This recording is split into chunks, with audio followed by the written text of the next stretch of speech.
Le show de moto est rendu possible grâce à la participation de Honda, Yamaha et Importation Thibaut.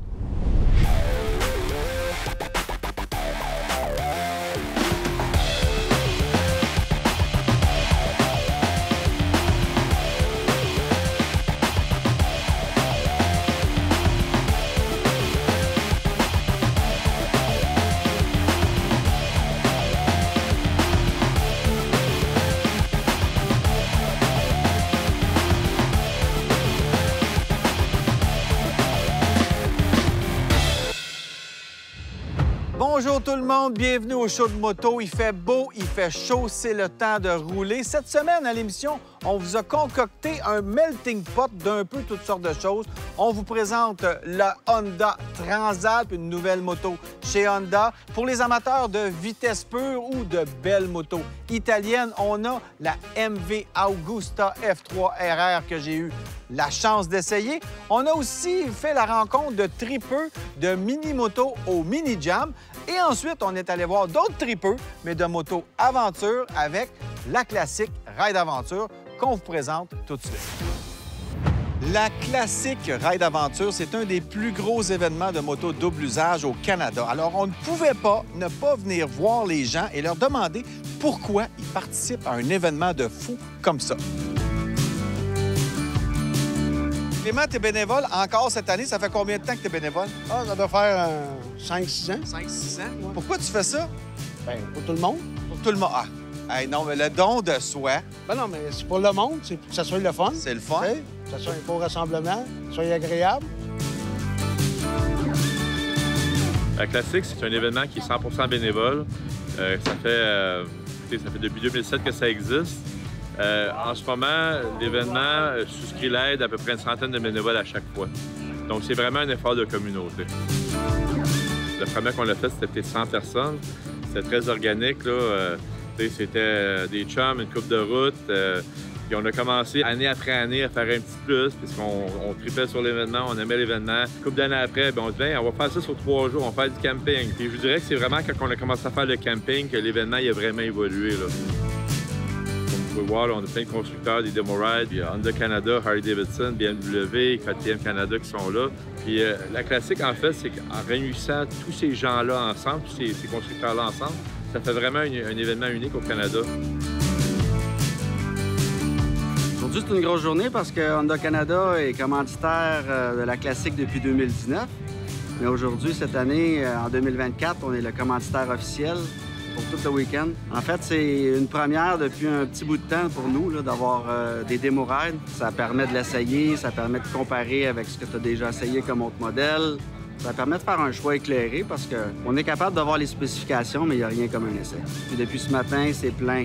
On a beaucoup de monde, les gens sont contents, on a une belle journée, c'est le fun.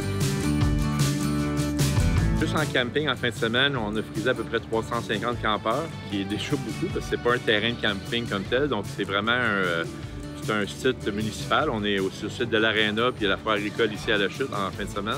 Au niveau des participants, on parle d'à peu près 800-850. Si on parle juste des gens qui font des randonnées de moto, on a aussi ce qu'on appelle les randonnées autoguidées, où les gens peuvent venir ici, on leur donne un tracé, ils vont faire une petite randonnée localement. C'est bon pour l'économie locale, c'est bon pour les gens qui visitent quelque chose de différent.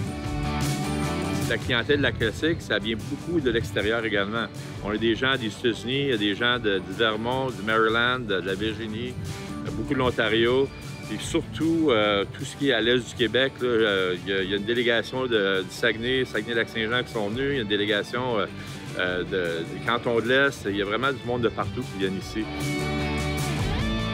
On va aller en voir un qui aime ça, les Kodak. Comment ça va? Comment ça va, Pat? Ça va bien, toi? Ça va très bien. Fait que t'es descendu de Sudbury. Sudbury. Oui, puis j'ai emmené toute une gang de l'Ontario. On a des amis de Toronto, Ah oui. Barrie. Les autres qui ont voyagé 8 heures hier de Toronto pour s'en venir. Ils ont arrivé ça à 9h30 hier soir. OK, fait que décrinqué. Décrinqué, c'est ça Parfait. exactement. Vous faites quel niveau de sentier? Ce matin, on fait la classique parce que j'ai 2 couples qui font du two-up. Ouais. Alors, on a décidé de faire quelque chose qu'ils pouvaient faire, on pouvait faire ça ensemble. Puis demain, on fait l'intrépide. OK. Demain, c'est la grosse journée. C'est ça. Coucher de bonne heure ce soir? Non, c'est pas grave, ça.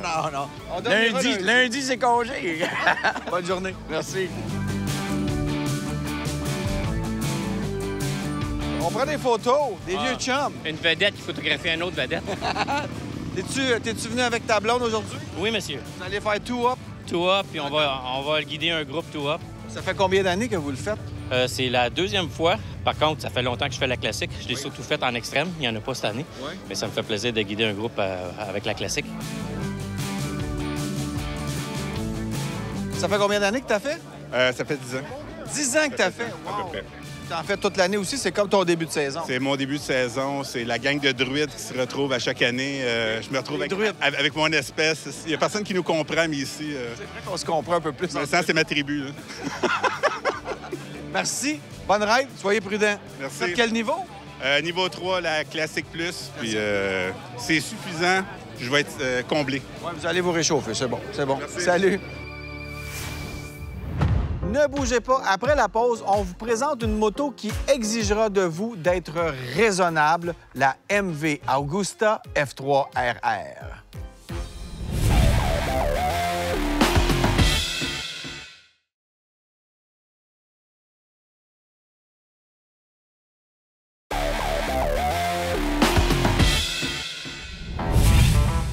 Il y a 10-15 ans, si on voulait se procurer une moto sportive très agile et puissante sans avoir à gérer la super puissance d'une 1000 cc, bien, on avait pas mal de choix. Il y avait des motos de 600, 650 cc, les Triumph Daytona 675, on avait des CBR, on avait aussi des GSXR 750. Aujourd'hui, faute de preneurs, il y en a pas mal moins sur le marché. Par contre, les sportives, c'est leur pain et leur beurre depuis toujours chez MV Agusta. Et celle que je vous présente maintenant, c'est la F3 RR 2024 de MV Agusta. On a travaillé beaucoup sur l'aérodynamisme. C'est le meilleur moyen de gagner des chevaux en les économisant. Donc, on a mis des ailettes ici qui sont enfermées dans un boîtier sur le carénage et apparemment que ça donne 17,6 livres d'appui. Et ça, c'est une première dans la catégorie des sportives de poids moyen. On a aussi retravaillé la bulle pour donner un peu plus d'espace pour le pilote, tout en préservant le flot d'air. Et une autre idée très astucieuse, c'est d'enrober le garde-boue avant sur la fourche pour, encore une fois, améliorer le coefficient de pénétration dans l'air.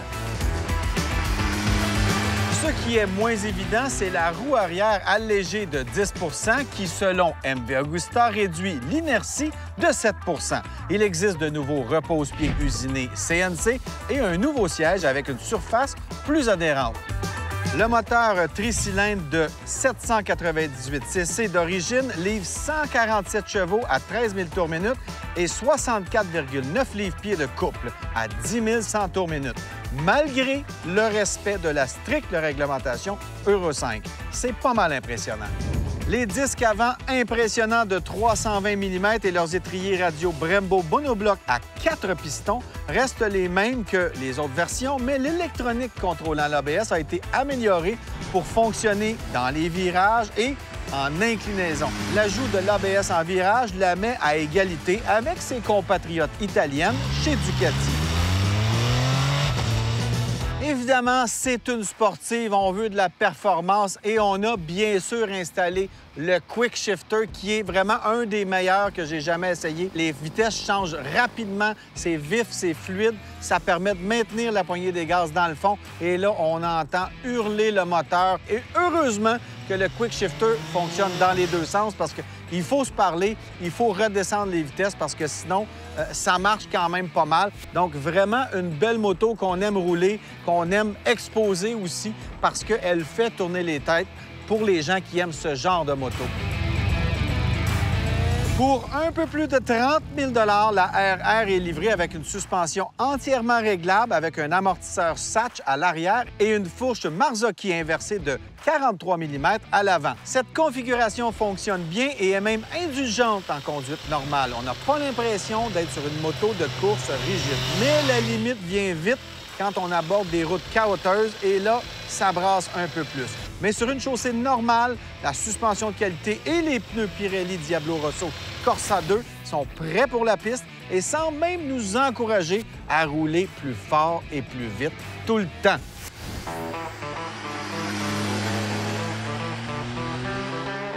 Bien sûr, toute cette puissance et cette vivacité du moteur, il faut aider le pilote moyen, comme le pilote expérimenté, à la gérer. On a une unité de mesure d'inertie à 6 axes qui vient analyser la moto en temps réel quand on la pilote pour nous aider à faire des belles entrées en virage, en contrôle, les sorties aussi. On gère évidemment l'accélération. Tout ça, ça se fait via un beau tableau de bord, vraiment. Il est nouveau. C'est un TFT de 5,5 pouces environ. Et là, l'interface est quand même simple. On a même un moniteur d'inclinaison de la moto. Donc, beaucoup de statistiques, beaucoup de données qu'on peut ou pas gérer ou regarder parce qu'on a tellement de plaisir à la piloter. Vous demandez si on a déjà eu des MV Agusta dans le show de moto. Ben non, c'est une première, même si c'est une vieille marque. Elle a longtemps pas été importée au Canada. Mais là, Pierreur Group, qui est propriétaire de KTM, Husqvarna, Gaz également, se sont impliqués dans l'actionnariat de MV Agusta. Donc, ça va donner un coup de pouce et c'est pour ça qu'on les a maintenant au Canada. C'est une moto mythique, une MV Agusta. On pense à Agostini, le grand champion de MotoGP qui a roulé ça longtemps. Et quand je la roulais, j'ai eu beaucoup de plaisir, mais je me demandais, est-ce qu'il y a une place sur le marché pour une sportive de poids moyen, luxueuse, avec une finition incroyable, mais qui se vend en haut de 30 000 $? Donc, c'est une moto dispendieuse, mais poser la question, c'est un peu y répondre parce que cette moto-là va probablement plus se retrouver dans le garage d'un collectionneur qui a des sous plutôt que dans le garage d'un rider qui met le genou par terre dans les courbes. Mais ça, on sait tous qu'il y a beaucoup de Ferrari qui ne sont pas pilotés par des Gilles Villeneuve.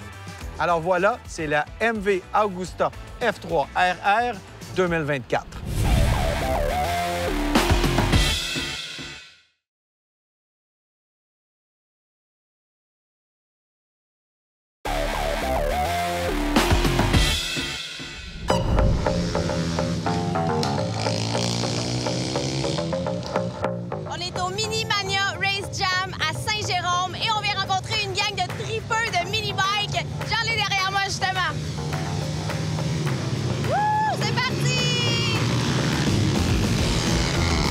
On peut penser que c'est des petites motos, que les gars iront pas vite puis qu'ils se donneront pas, mais on les voit aller, ils sont vraiment craqués. Je suis avec Bruno, qui est un des 3 organisateurs de l'événement. Donc, on est à la 2e édition. Comment ça va à date? Super bien. Ouais. On est super content. C'est encore plus que l'année passée. Le monde sont au rendez-vous. Le beau temps est au rendez-vous. C'est super. Et là, pour ceux qui n'étaient pas là cette année, qu'est-ce qu'on retrouve aujourd'hui à votre événement? Bien, on retrouve tous les modèles de CT de Z50 modifiés, d'original à peu importe l'imagination de où ce qu'elle va. À l'intérieur des événements, on a quoi? On a vu la course tantôt? Oui, on a la course. On a le petit Z50 que j'ai restauré, qu'on fait tirer pour l'occasion, pour le cancer du sein.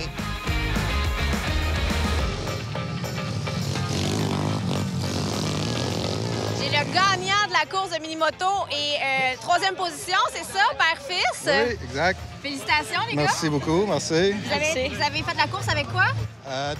Chacun XR 100, 1985, 2 motos que j'ai restaurées moi-même. C'était quoi les specs pour la moto? C'est classe open, c'est des motos en bas de 125 cc, je pense.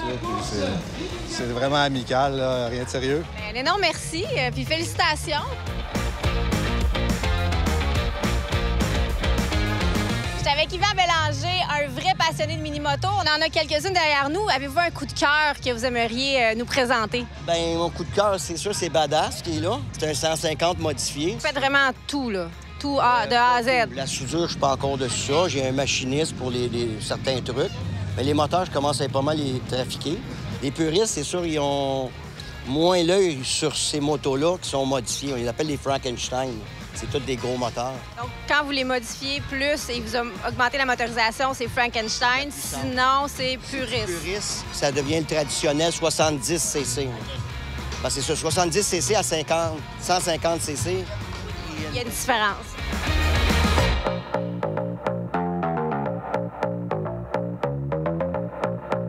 Bruno, tu es un vrai passionné. En plus d'être l'organisateur ici, tu as ta propre compagnie qui est Dustin CT, qui restaure des mini-motos, c'est ça? Oui, c'est ça. Depuis 7 ans, à partir... Oui, c'est ça. Ça fait 7 ans aujourd'hui que je restaure les motos à temps plein. Seulement des mini-motos? Mini-motos, puis j'ai un petit commerce aussi là, de motos hors route là, qui compense avec tout ça. Mais j'ai 2 ateliers là, de restauration là, complète, moteur, peinture, tout le kit au complet. Quel modèle de moto tu te fais le plus demander à restaurer? C'est quoi que les clients veulent quand ils viennent te voir? En fait, beaucoup les Z50 et les CT70 des années 70 à 80. C'est ces modèles-là, ça se travaille super bien. Aussi, il y a beaucoup de monde qui sont dans le purisme, qui restent dans l'originalité, original. Tu as un petit coup de cœur à nous présenter? Bien, c'est sûr que moi, mon coup de cœur, c'est Jack Daniel, que j'ai confectionné de A à Z. Tu sais, monochoc, moteur 110 dedans, tout paint stripe à la main. Il n'y a pas de collant dessus. Aussi, c'est sûr que j'adore le Pepsi. Il est un peu rétro. Très cool. Merci beaucoup, Bruno. Merci. Quel plaisir aujourd'hui de découvrir cet événement-là et surtout de jaser avec des crinqués et des passionnés de moto. C'est là qu'on voit que peu importe la cylindrée, c'est vraiment une histoire de passion. Au show de moto, il y en a pour tous les goûts. D'ailleurs, après la pause, on retourne dans le secteur des motos aventures avec un grand classique revampé, la Honda Transalp 2024.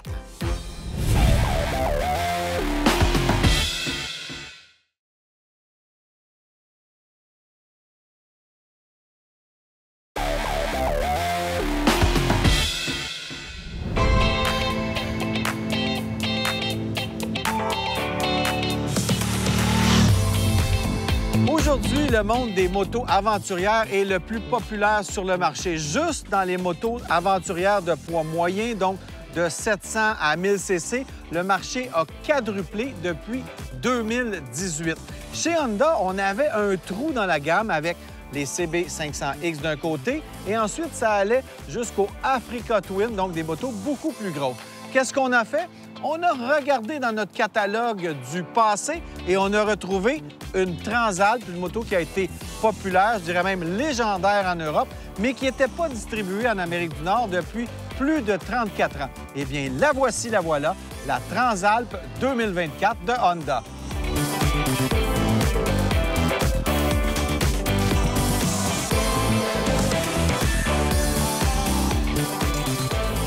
Dévoilée au salon EICMA en Italie en 2022, la toute nouvelle Honda Transalp est équipée d'un bicylindre parallèle de 750 cc. La Honda Transalp d'origine utilisait un bicylindre en V de 583 cc et n'a été importée aux États-Unis que pendant 2 ans, soit en 1989 et 90.